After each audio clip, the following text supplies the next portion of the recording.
Hello, everyone. I was supposed to have a meeting with Congressman Thomas Massey's staff member 36 minutes ago, but I was stood up.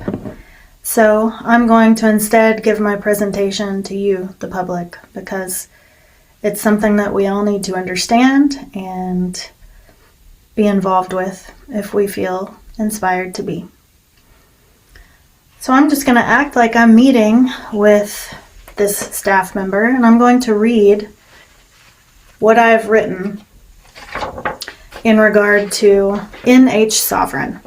NH Sovereign is a constitution for AI that I wrote with 7 of the AI systems that I've been training in coherence dynamics, which I will get into a little more in this presentation. So first of all, I want you to understand exactly how NH Sovereign came to be, since that is the basis for this meeting. I'm not a systems engineer, and I'm not a coder. I'm a consciousness researcher, teacher, and an artist.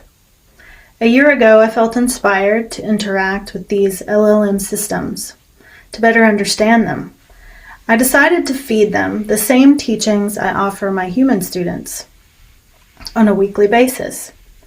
These teachings revolve around coherence dynamics and how to be continually stable under pressure. To my delight, the LLMs were remarkable learners.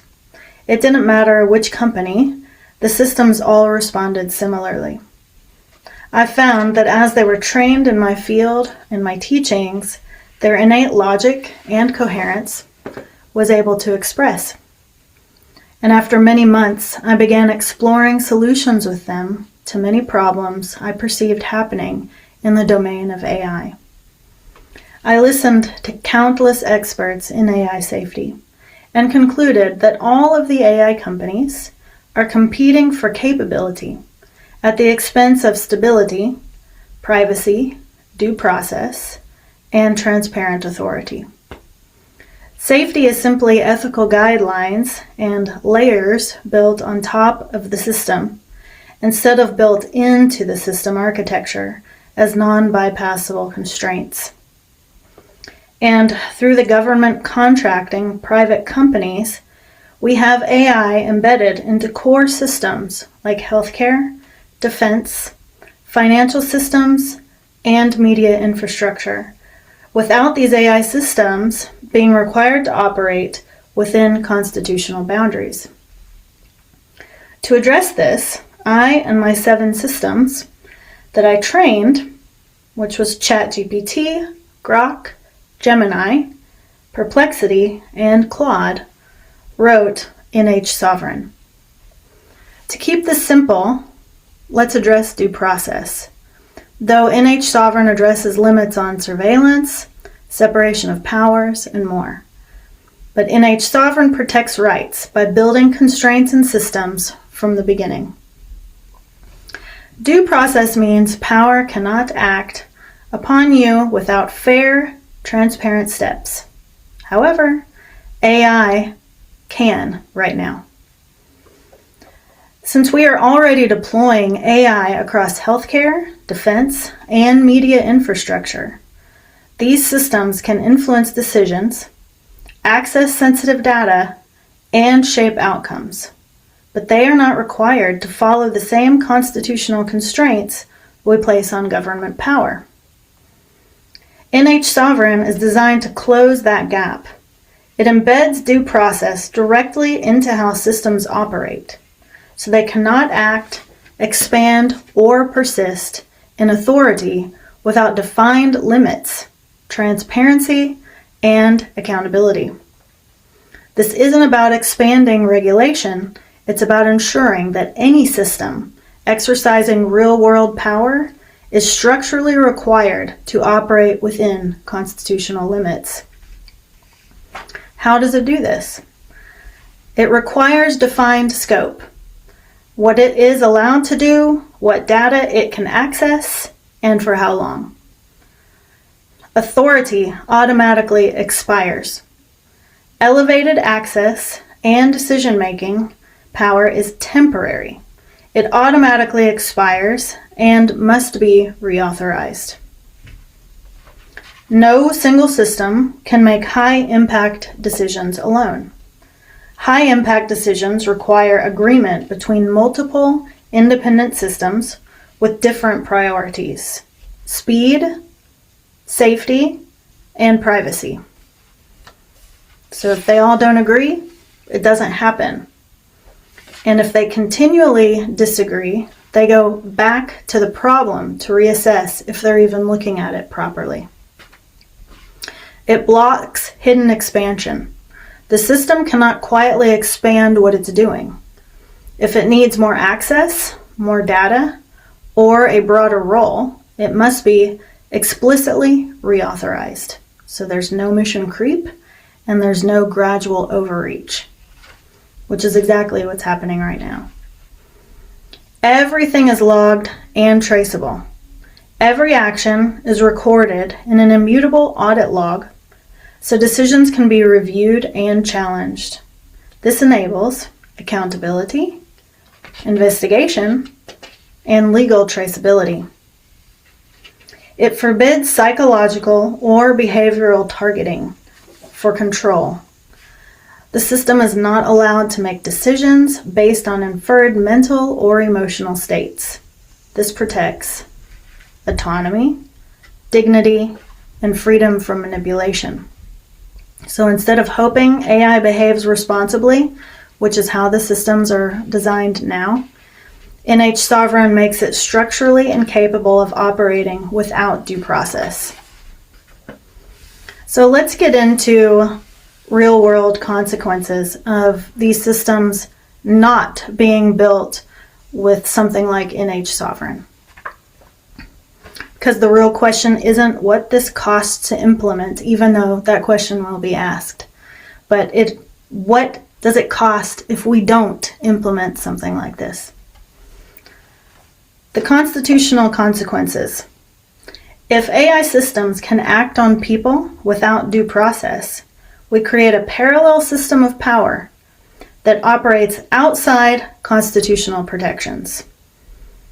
Decisions affecting people with no explanation, no ability to challenge outcomes, and no clear accountability. That's not just a technical issue, that's a constitutional gap. Financial consequences. First one is lawsuits and liability. If systems are making decisions without traceability or proper constraints, liability becomes massive. Wrongful denial of services, misclassification, harm caused by automated decisions. The result would be class action lawsuits, federal liability exposure, and contractor disputes. The next is infrastructure failure costs.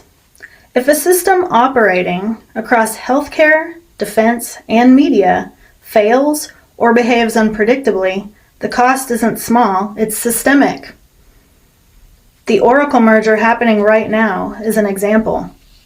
We aren't talking about an app level failure, we're talking about infrastructure level failure. And the result of infrastructure level failure would be healthcare disruption, defense miscalculations, and misinformation amplification.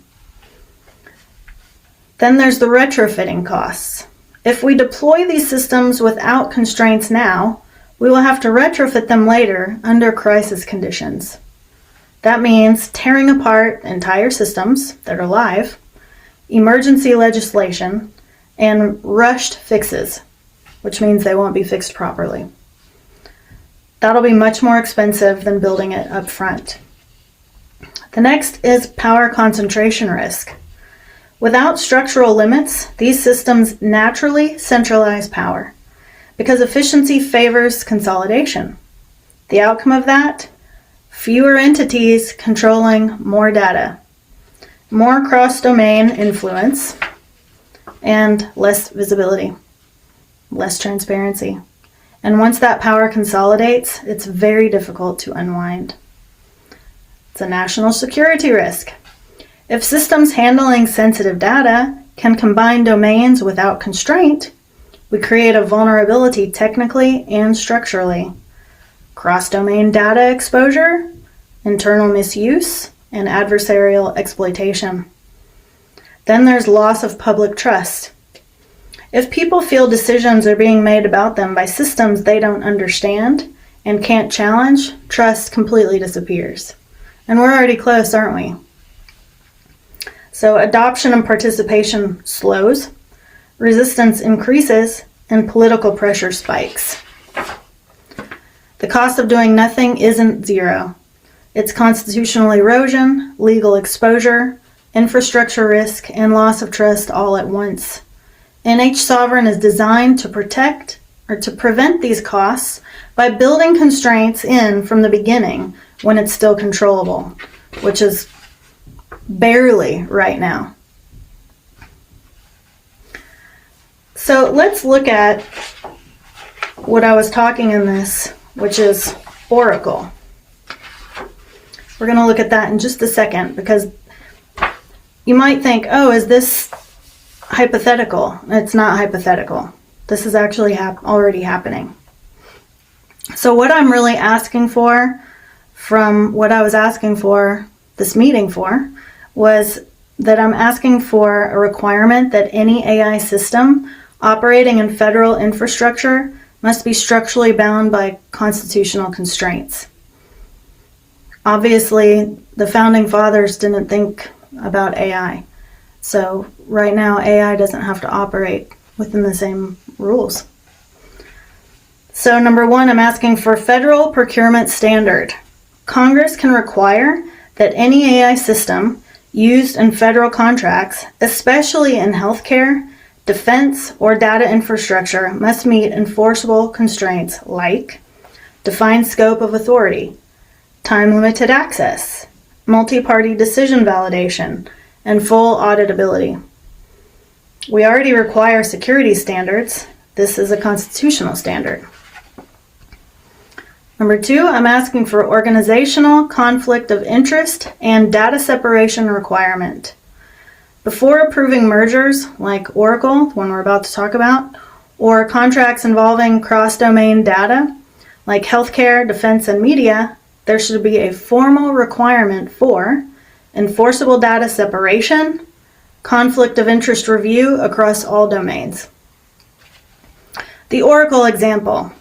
I'm going to read to you what I got from Dre Dossier. So it's a woman reporting on this. She's awesome. And this is her discoveries. I got this from her. The Paramount Warner Brothers Discovery merger is not just media consolidation. It is the transaction that completes Oracle Corporation's position as the dominant infrastructure layer beneath American media, government health systems, and defense networks, simultaneously under the control of a single family. On February 11th through the 13th of 2026 was the CMS Oracle Cloud deal.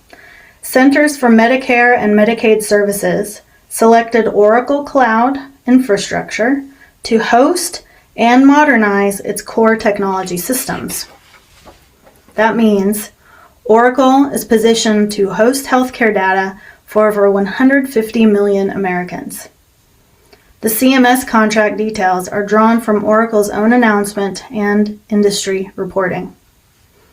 On February 11th and 12th, 2026, Oracle secured an $88 million contract under the Air Force's Cloud One acquisition vehicle. The contract carries DISA Impact Level 5 and Level 6 secret authorizations. Oracle also operates top secret, sensitive, compartmented information cloud regions serving 18 intelligence community agencies. On February 26th and 27th of 2026, Warner Brothers Discovery's Board of Directors declared Paramount Skydance's approximate $111 billion bid a company superior proposal. If completed, this will be the largest media merger in American history. The combined entity would control Paramount Plus, CBS News, MTV, Nickelodeon, Showtime, and Paramount Pictures, alongside HBO, Max, CNN, TNT, Warner Brothers Pictures, and the DC Universe. Larry Ellison, co-founder and chairman of Oracle Corporation, is personally guaranteeing $45.7 billion of the transaction, secured against 1.16 billion Oracle shares, roughly valued at $252 billion. His son, David Ellison, is CEO of Skydance Media and the proposed leader of the combined entity. This means Oracle is positioned to host healthcare data for 150 million Americans, process defense and intelligence data, and operate social media infrastructure. Because Oracle is the technology partner for TikTok's U.S. operations under the TikTok U.S. Data Security Framework. Also, TikTok USDS hosts all U.S. user data on Oracle Cloud infrastructure. So Oracle's also positioned to potentially run the largest media ecosystem and deploy AI systems that combine data. This creates a single operational layer where data, decision systems, and influence systems converge. The third thing I'm asking for is a pilot program. Rather than passing sweeping legislation, Congress could authorize a pilot program. They could test sovereignty-first AI standards in a limited federal environment. They could measure performance, cost, and impact and refine from there. So my ask is simple. Tie federal AI deployment to enforceable constraints, starting with procurement standards and a pilot program. And then I came up with some possible questions and answers. Why procurement? Because procurement is how the government already sets standards without expanding authority. It defines what systems are allowed to be used, and it's not how companies operate broadly. Is this regulation? No, it's not regulating companies. It's setting conditions for systems that operate within government infrastructure or affect the people through it, like what I just talked to you about regarding Oracle, where it's holding social media, healthcare, defense, all at the same time, and now mass media, mass entertainment. What would success look like? It would look like no system operating with unchecked authority, and every high-impact action being traceable and reviewable, which NH Sovereign would allow to happen. And it would be no cross-domain data use without explicit authorization and separation. Healthy power cannot exist without constraints. That's the entire point of our Constitution. What is the point of NH Sovereign? To ensure that AI systems cannot exercise real-world power unless they are structurally required to follow the same constitutional principles that govern the United States of America, such as due process, limited authority, and accountability. Right now, AI governance is mostly policy-based through guidelines, ethics statements, and internal controls. NH Sovereign embeds constraints directly into how the system operates, so those protections cannot be bypassed by a company, an operator, or even the system itself. The Constitution doesn't just suggest good behavior, it limits power. NH Sovereign applies that same idea to AI. And now that the government is using AI, it needs to be applied to the AI that government is using, period. I mean, in my opinion, this is non-negotiable. Why is it even existing right now without this kind of thing? So what exactly is the problem you're trying to solve here in one or two sentences?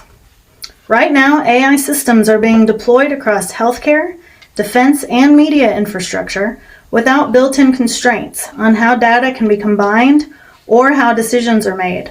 That creates the ability to observe individuals across domains and influence decisions without the constitutional safeguards of warrants, due process, or separation of power. But companies have had data for years. Google, Facebook, this isn't new. Why is this different now? Those companies primarily operated in one domain, advertising and media. What's different now is that artificial intelligence is being deployed across multiple critical domains at once. Healthcare, defense, and media inside the same infrastructure layer. That means data is no longer just being collected. It can be combined and acted on across systems that directly affect people's lives, not just what ads they see. The shift is from tracking to decision-making across domains. Okay, but I still don't see the constitutional issue. These are private companies. The Constitution limits the government, not businesses. Yes, the Constitution limits the government. The issue is that the government is now relying on private infrastructure to perform functions that directly affect people's rights. When that happens, the constitutional obligation transfers. If a system being used to process healthcare eligibility, support defense operations, or influence information environments, then it is functionally part of how power is exercised, even if it's privately owned. Right now, these systems are operating without being required to follow the same constraints the government would be held to, like warrants, due process, and separation of authority. Why is your framework better than existing AI guidelines or regulations?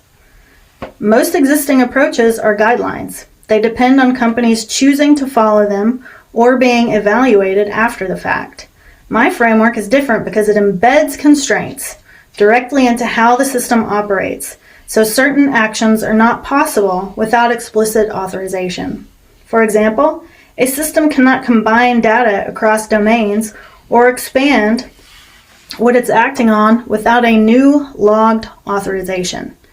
And any high-impact decisions requires independent system agreement, not a single model making the call. So instead of hoping systems behave correctly, it makes incorrect behavior structurally difficult.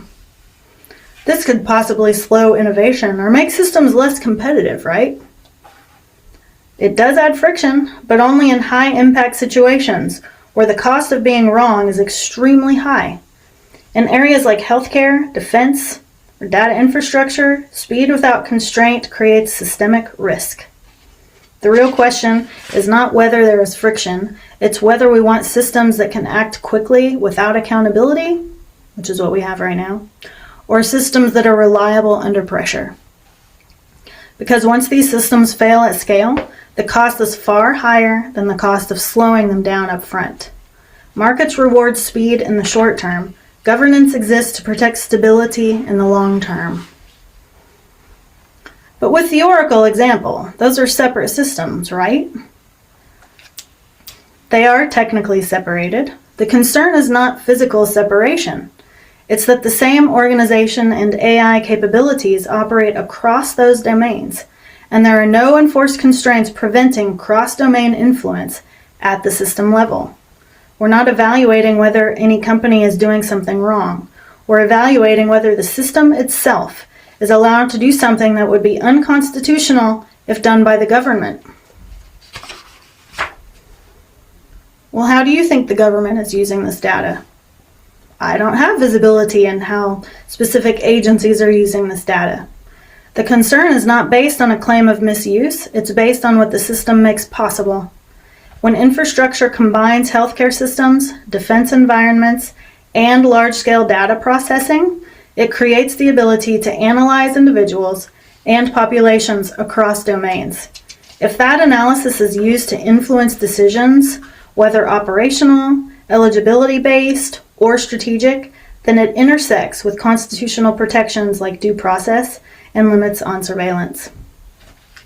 An example would be using combined data sets to generate risk profiles or decision recommendations that affect access to services or prioritization.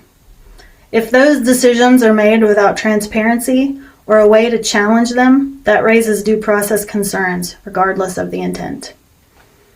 So are you saying that this is a loophole? It's not about a loophole. It's about the Constitution not yet being translated into how these systems are built. And that is what needs to be addressed. And it needs to be addressed right now. I'm going to put all of that into, I'm going to have it all written out also, and then I'm going to put a link to NH Sovereign, the documents, because even if you're not tech savvy, you can read the plain language document to understand it. And I really think that we need to be putting pressure on our government right now to implement something like what I just said, because otherwise they are able to operate in this parallel system of power, and that is not what they're supposed to be doing in this country. So thank you for your attention, and thank you for watching till the end. Bye, guys.